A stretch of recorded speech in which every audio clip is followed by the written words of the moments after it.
राधे राधे मेरे प्यारे भाइयों बहनों माताओं व बंधुओं, संस्कार की बातें चैनल में आपका स्वागत है। बंधुओं, आज मैं अपनी वीडियो में आपको गंगा दशहरा व्रत कथा सुनाने जा रही हूँ। गंगा दशहरा कब मनाया जाएगा? बंधुओं, गंगा दशहरा आज 30 मई को मनाया जा रहा है। बंधुओं, गंगा दशहरा ज्येष्ठ मास के शुक्ल पक्ष की दशमी तिथि को मनाया जाता है। इस दिन गंगा स्नान करने का बहुत अधिक महत्व है।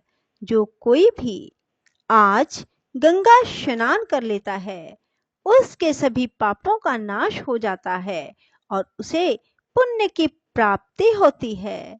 बंधुओं, आज गंगा दशहरे के दिन सभी गंगा जी में स्नान अवश्य करें। यदि गंगा जी में स्नान नहीं कर सकते तो घर में ही पानी में गंगा जल मिलाकर स्नान अवश्य करें। बोलो गंगा मैया की जय हो। गंगा दशहरा व्रत कथा। अयोध्या के महाराज राजा दशरथ और श्री राम को आप सभी जानते हैं। उनके पूर्वज राजा भगीरथी को अपने पूर्वजों के तर्पण के लिए गंगा जल की आवश्यकता पड़ी। तब उनके पास गंगा जल नहीं था, क्योंकि उस समय गंगा जी केवल स्वर्ग में ही रहा करती थी। यह जानकर राजा भगीरथ बहुत दुखी हुए और मां गंगा को पृथ्वी पर बुलाने के लिए तपस्या करने के लिए चल पड़े।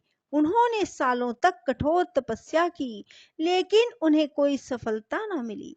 उसके बाद राजा भगीरथ दुखी होकर कैलाश पर्वत को चले गए। वहां उन्होंने फिर से कठोर तपस्या की, जिसे देखकर मां गंगा राजा से प्रसन्न हुई और उन्हें आशीर्वाद देते हुए कहा, आपकी क्या इच्छा है जिसे मैं पूरा कर सकती हूँ। मां गंगा को अपने सामने देखकर राजा बहुत खुश हुए और उन्हें धरती पर आने के लिए आग्रह किया।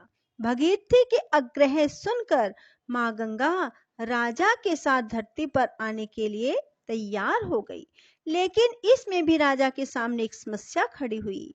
मां गंगा का प्रवाह बहुत तेज था। अगर वह धरती पर बहती तो आधी पृथ्वी उनके वेग से बह जाती। राजा की इस समस्या का समाधान और कोई नहीं बल्कि महादेव ही कर सकते थे।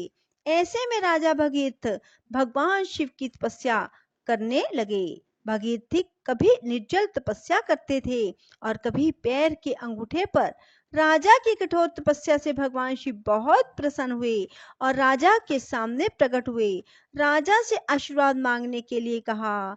तब राजा ने भगवान शिव से निवेदन किया कि आप मां गंगा के वेग को अपनी जटा में धारण लें। भगवान भोलेनाथ ने राजा की इच्छा स्वीकार की और ब्रह्मा जी अपने कमंडल से धारा प्रवाहित किए और शिव जी मां गंगा को अपनी जटा में बांध लिए। 30-32 दिनों तक मां गंगा शिव जी की जटा में बंधी रही। फिर ज्येष्ठ मास के शुक्ल पक्ष की दशमी तिथि को शिव जी ने अपनी जटा को खोला और मां गंगा को धरती में जाने को कहा।